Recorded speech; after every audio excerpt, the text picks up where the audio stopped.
එකම රටක් නොබෙදුණු දේශයක්. End of war. The final count.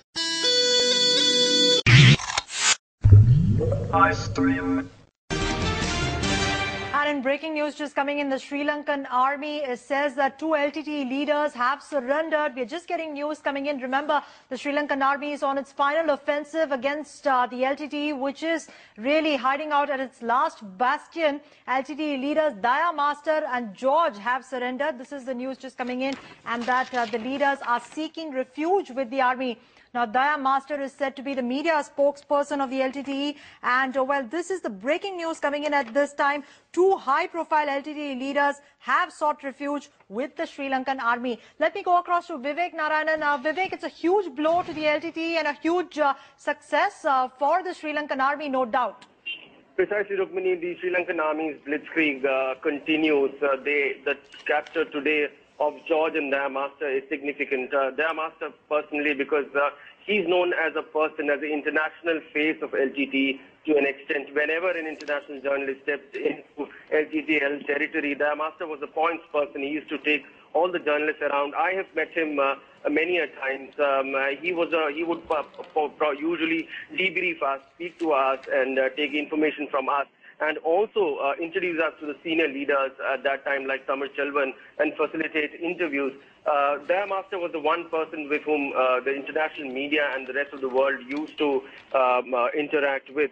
He is also a part of their media and publicity wing. He used to train their personnel and get their press releases ready. A key member of the planning and strategy of the LTTE. Daya Master's arrest, no doubt, is a major blow to the LTTE.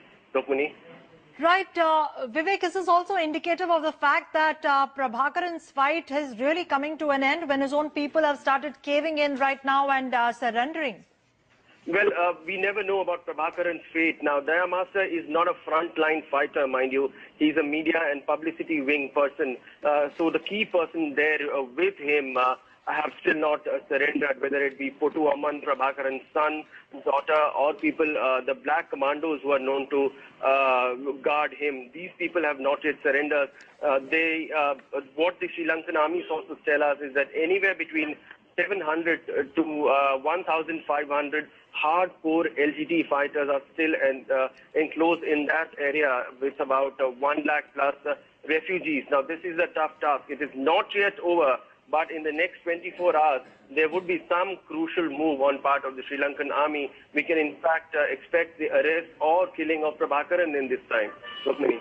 Right. Daya Master, Vivek, is one of the LTTE's more venerated leaders. Is this a big surprise that he's actually chosen to surrender? Because the LTTE would rather, have been known to commit suicide before even thinking of surrendering.